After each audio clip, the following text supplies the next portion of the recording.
we're back. Yes, thank you so much. We had some technical glitch because of that.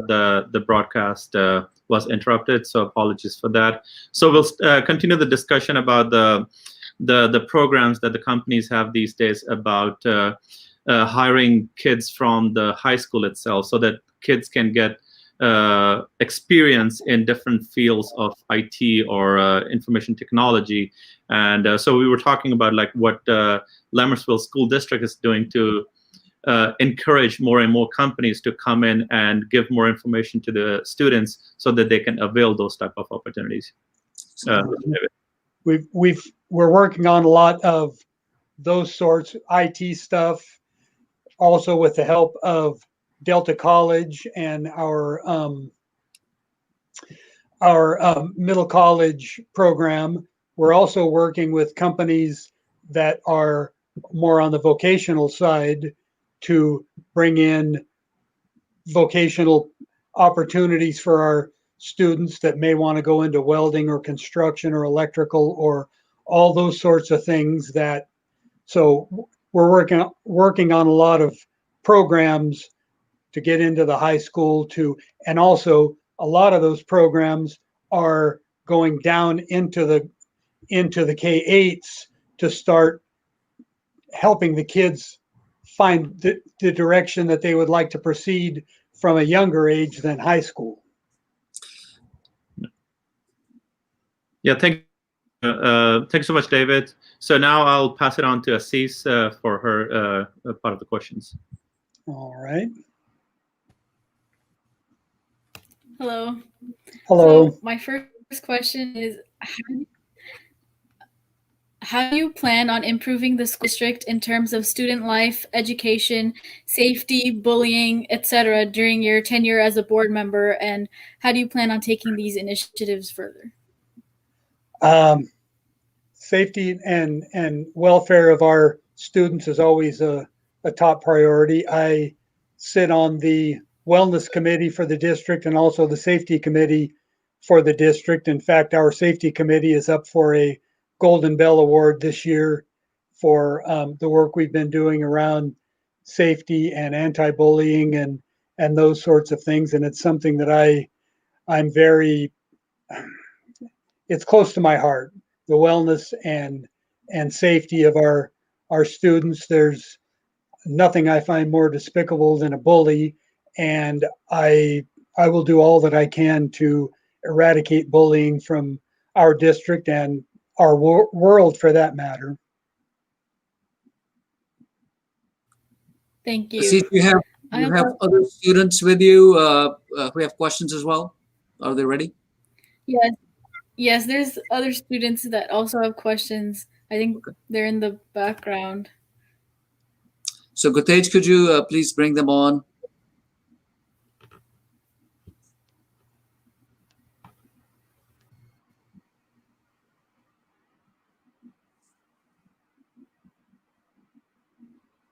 While they're setting it up, one thing, Mr. Pombo, I think I heard a couple of things. In fact, was like Pramanda said, we're bringing in high tech, vocational, those kind of things into the school. Of course, way back when school, in fact, started, high school started. My son was the first freshman when the school started. He graduated full 4 years off the school. That time from that was the first year when the school started was a Common Core was introduced, and that I have a mixed feelings for that. Of course, watching my kids, and I've seen some kids they did well, and some kids they kind of flipped over. Who were doing well, they kind of flipped over in that sense. One of the things in Common Core was flipped learning. Which was they come and prepare and read and understand something, and they go to the class, and teacher's role was more changed towards sort of guidance towards say, hey, what you've learned, let's have a discussion and so forth.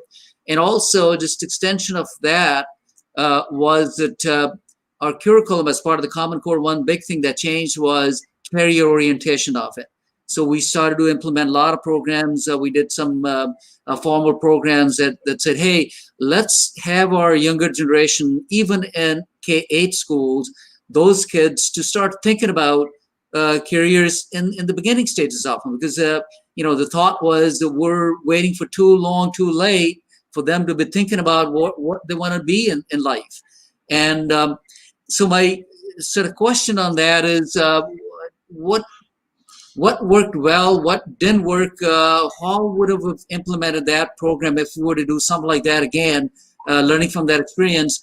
One thing that I say that the not very so good so part that I thought was that everybody was thrown into that mix from the get-go versus starting from the bottom and building it up, kind of thing. Do you agree with that, or what was it? I feel like the state of California gave the school districts and the state a raw deal. Yeah. They gave us Common Core and said, you're going to implement it for everybody all at once. Right. I feel like we would have been much better served, and our students would have been much better served to start with maybe K3 or something like that, and then implement it as we went along. Let the kids that didn't have exposure to Common Core age out of the schools before we moved it forward, because it was, well, like you, my son was, he graduated in 2019. My daughter graduated in 2016. She was part of the first graduating class from Mountain House High School. And my daughter didn't have quite so much trouble with it because she was just the very tail end of, or the very beginning of Common Core. So it wasn't, but my son struggled because he had been learning the traditional way up until he was a freshman in high school, and then he had to get into this stuff. I think Common Core is good for the most part. I don't think it's perfect, but I think it's good for the most part. But I think the implementation by the state was very poorly done. They forced us to implement it before they had any approved curriculum, or very little approved curriculum. A lot of the one that was approved was, how do I say this delicately, garbage. And so we had to improvise a lot to give our kids something that they could get some benefit out of when there wasn't that much available out there for us to draw upon. Right. Luckily, we had some good teachers I know who kind of adopted, who were tech savvy. They picked up pretty quickly, but I've seen a lot of teachers struggle as well too on the same end. So it's not the students struggling with that, but also the teachers had a kind of hard time trying to kind of get to the new way of kind of developing the content, all that stuff. So I appreciate that. I just want to highlight for the audience, you're right. It's not just negative on the Common Core. There's lots of positives, and that's what Parminder brought, that we need to get the kids thinking about innovation and creativity early on, and hence have the tech industry come into their lives earlier than later, kind of thing. So, and I think they would be more prepared with the Common Core and flipped learning and some PLTW projects and programs that we have. They'll be much better served. But I think that was one of the learnings I wanted to kind of, because you were in there making those decisions and helping. It seems like the board was tied in their hands and their powers limited in terms of what they could do, even if they didn't want to do it. They had to be done from a higher up education board, probably. Yes. And Mountain House High School there was good and bad about the timing of the opening of Mountain House High School. We, as a newly unified district, we didn't have any other high schools, so we couldn't draw teachers or curriculum or anything from our other schools because we didn't have any. So we had to, well, the superintendent likes to say we were building a plane while flying it. Right. And so early on, we chose to go with the computer learning rather than textbooks and a lot of those things, because there were no textbooks that were ready for Common Core. Right. And it would have been wasteful to buy a bunch of textbooks that were already outdated when we bought them.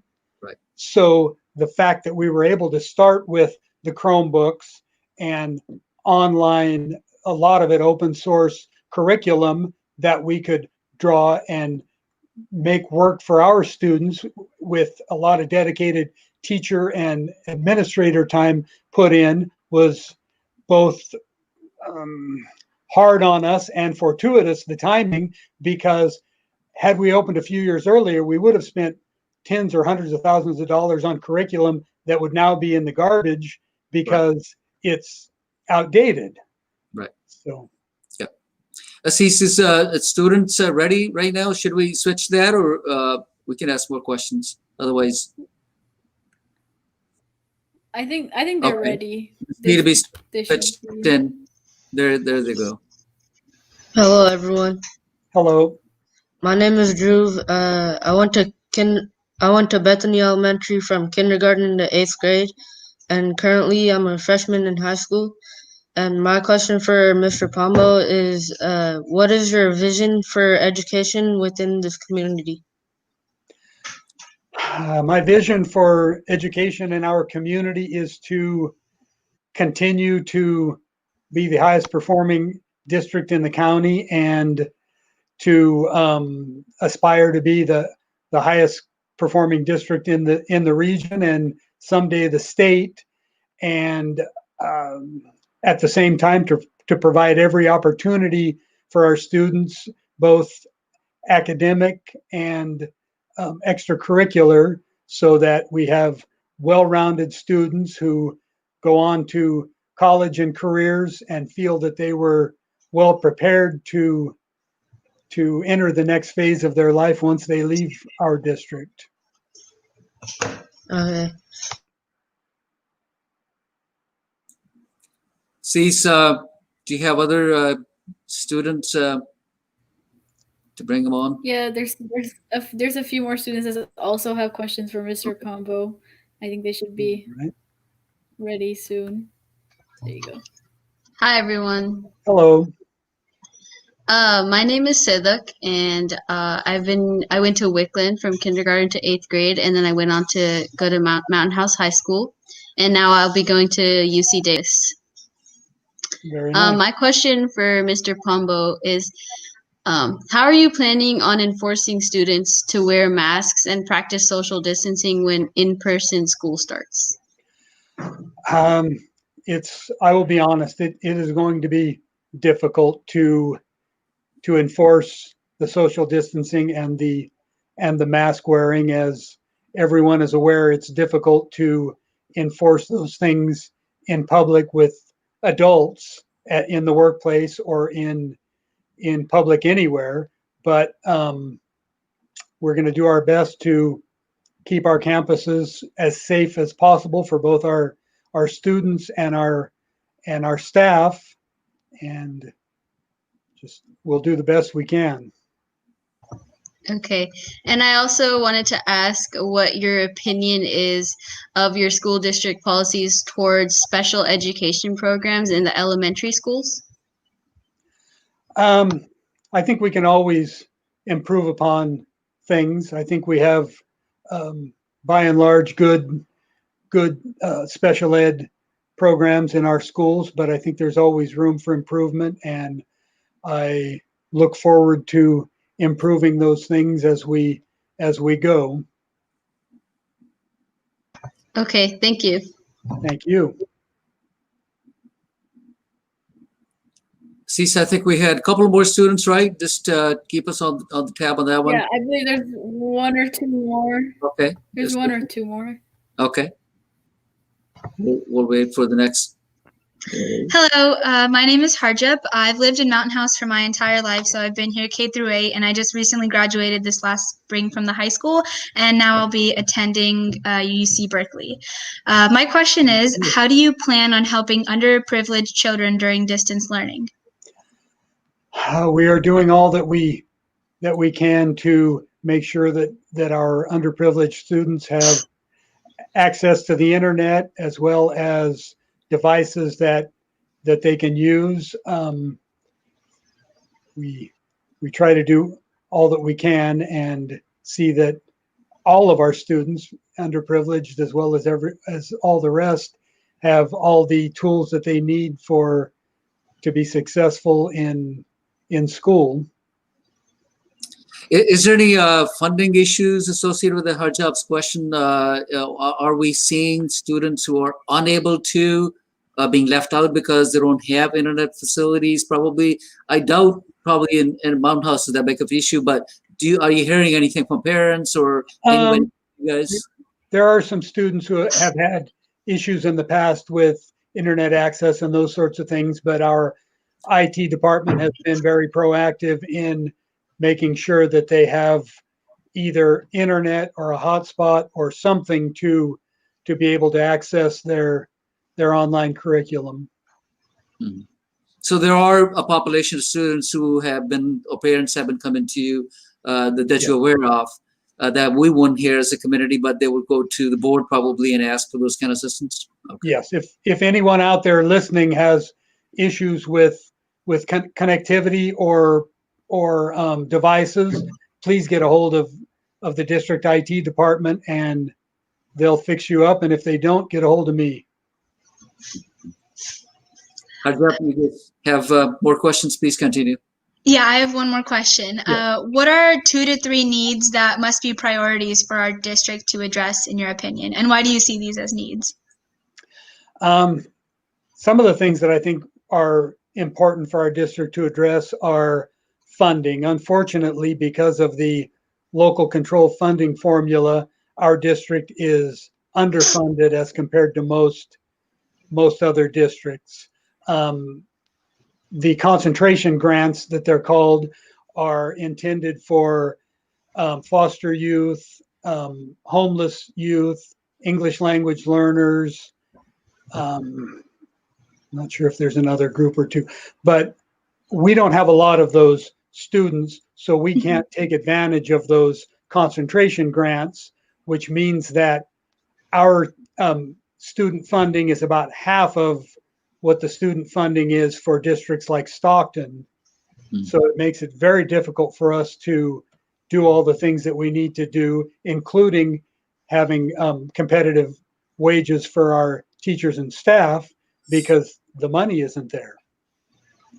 And so I think that's something that we really need to look at. Another thing is, unfortunately, this year, in the current budget, the state legislature passed something called hold harmless, which means that districts with declining enrollment, whether it's because of COVID or not, are funded at a level where they were when school shut down back in March.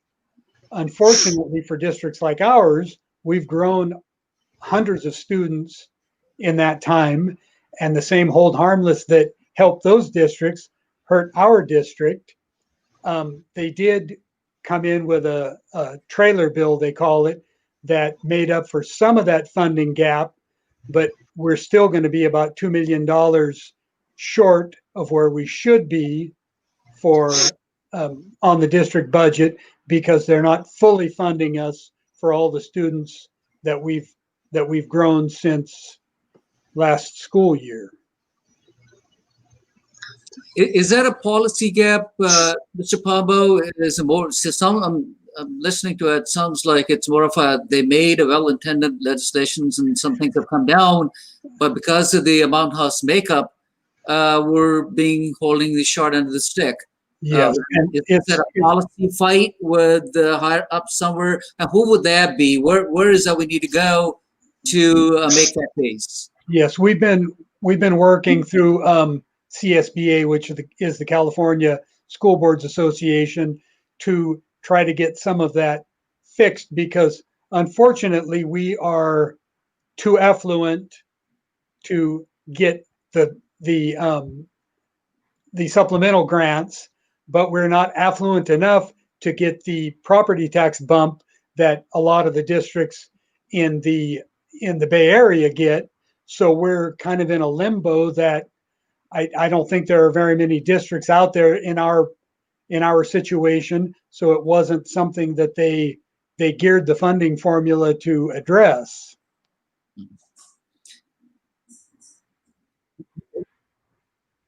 Yeah. And I have like one follow-up question from Siddiq's question.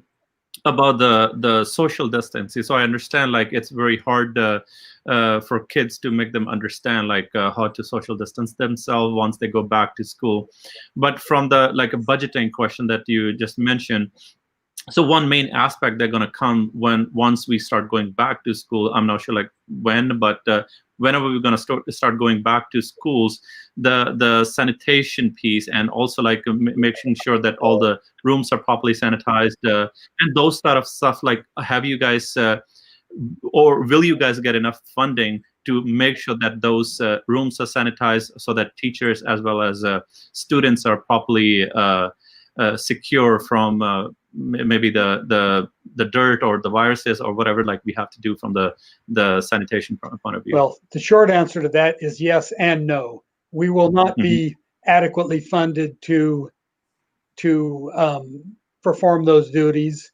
The yes is we will figure out a way to afford them anyway. We will not skimp on safety or cleanliness or sanitation with our students, regardless of the shortcomings of the funding from the state. And is there anything we can help you guys do that? Because I understand like it's both ways. Like, is there anything else we can help you guys to achieve that goal? You can always write your legislators and ask them to more adequately fund school districts. You can also donate things like masks and gloves and face shields and cleaning supplies and those sorts of things. Okay.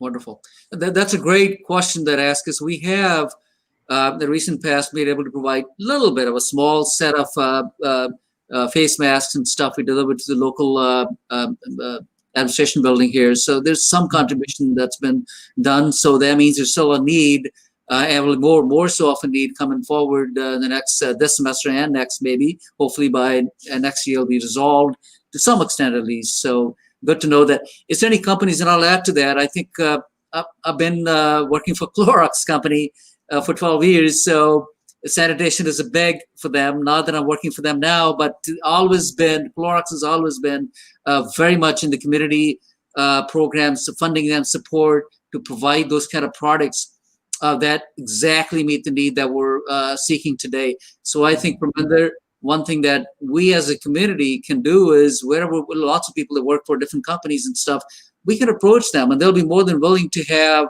handoff of what they call disposables, or a product they couldn't sell otherwise on the market, but they're otherwise good products, can be sort of donated to the community, and we'll look into that as well. And I think, can board officially approach those businesses as well, Mr. Pombo, or you're limited in that since there's some legality involved or anything like that? We can do some of that. Yes, we can. Okay. Thank you. Assis, other questions students have, or? That's all the questions from the students for today. Okay, thank you. That was great. Just to switch gears, briefly, I'll touch. Can you just very briefly, Mr. Pombo, talk about the budget? We know we have, $40-50 odd million worth of budget for the schools. You touched a little bit about what we produce as a revenue from Mountain House and what we get back from is not adequate. What are the numbers? Just briefly, what are the numbers for the school-wide, how much we're talking about each school in terms of budgets? I'm not sure what it breaks down to per school. We have it's average about $10 million a school is what the funding is. Of course, the high school has a lot more staff and a lot more students, so it's higher than the average, and not every school is the same size. Lambertsville, for instance, is much smaller than the rest of the K-8s, but the average is about $10 million a school. And as I said, we have been traditionally underfunded, and this year is worse than normal because of the fact that they're not crediting us for the growth that we've made since last school year.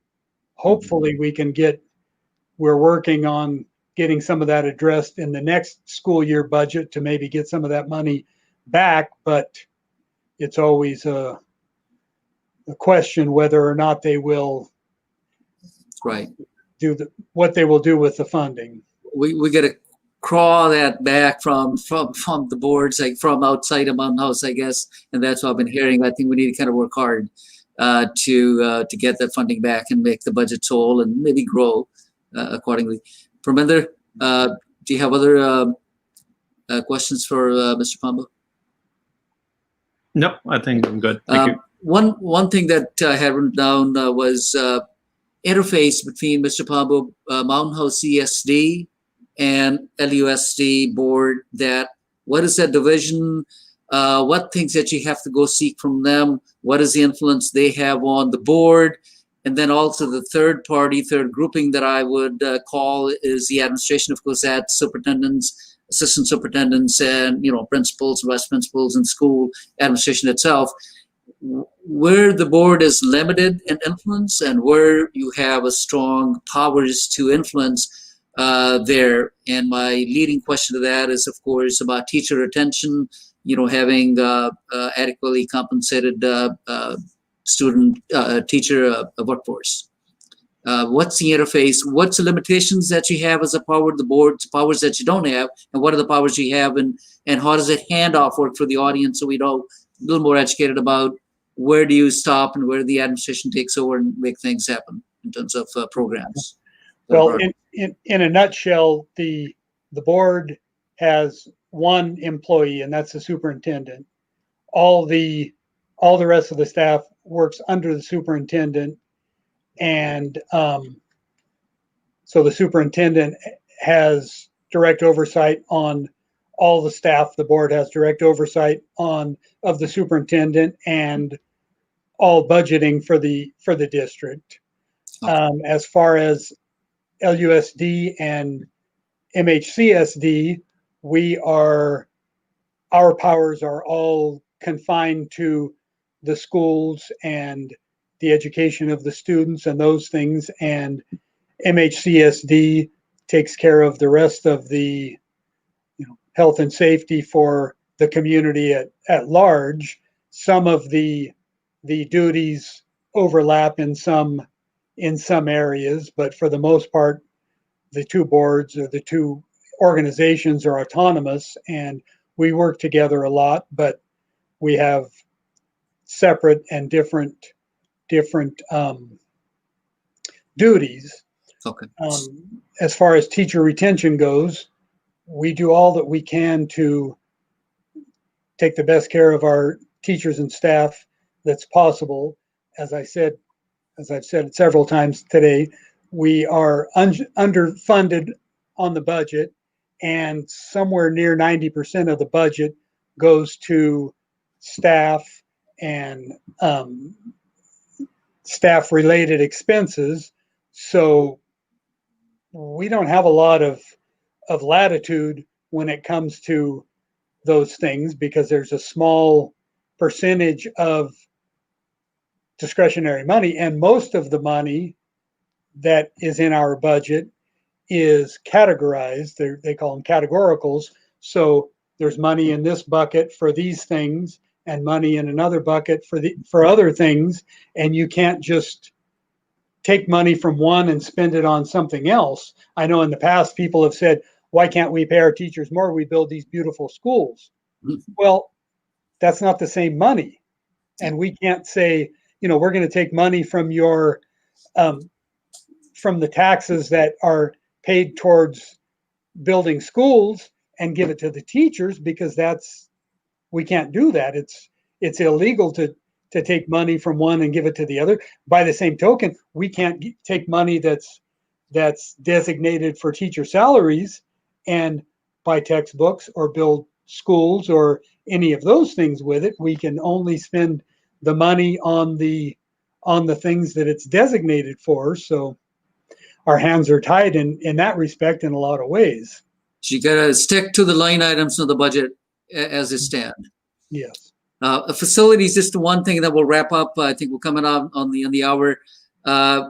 Facilities, Measure L came about, and then we have funding for one thing, handoff in LUSD and Mountain Health ESD for the facilities for public use. What's your take on that? Very brief, quickly, 1 minute.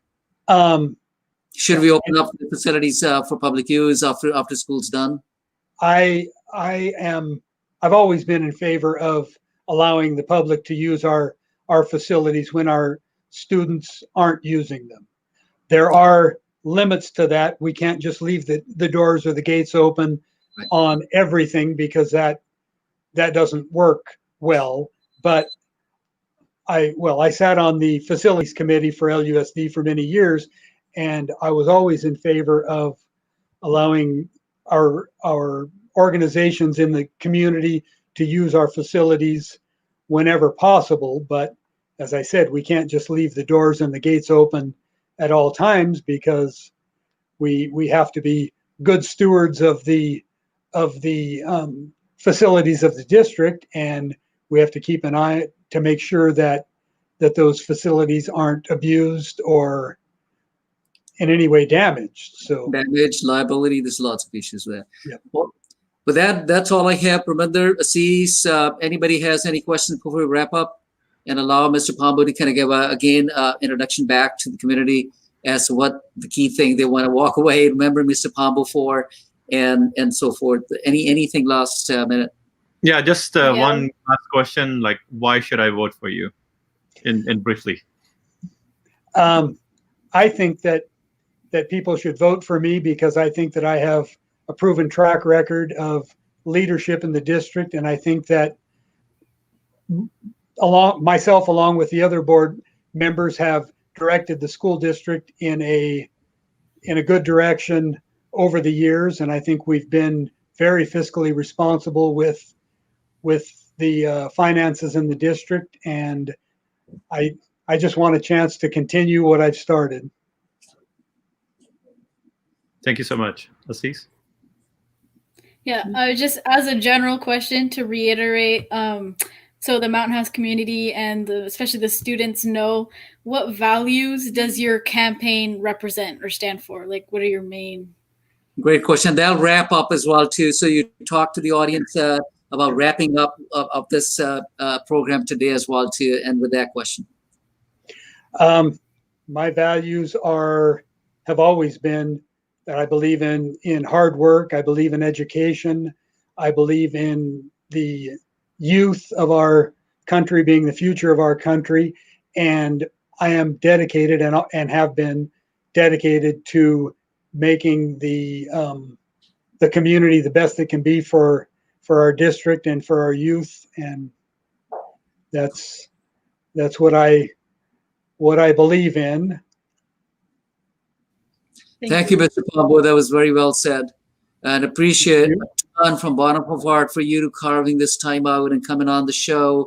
And hopefully, and our goal was to have students, our heart and soul of the community, to kind of come on and be involved in the politics of it, and in the policy making, and get to know folks like yourself who are making decisions and taking the community to the next level in the future. And it's their future is in your hands as much as the parents and teachers involved. But that's a direction that would like to kind of have them come on board, and it's appreciated a ton for your contributions and being on the show. Thank you. And I would just like to thank the Sikhs of Tracy and Mountain House for all that you guys do. You're very community minded. You're always willing to help when help is needed, and I for one certainly appreciate that. And just in closing, if anyone that's watching this out there has any questions for me, comments for me, I can be reached at my Facebook page, David Pombo, Lammersville Unified School District Board of Education, and my email address is dpombo@LUS or Lammersville Unified. Let me start over. dpombo@LammersvilleUSD.net, and I welcome any questions or comments from anyone out there. And I always answer emails or Facebook messages, even if it's difficult to answer them. I always do. Thank you. And thank you for wrapping that up. We're going to ask you about voters to know where they can reach you. But audience, if they want to reach us, the show, please post your questions. We'll be more than happy to pass it on to Mr. Pombo as well.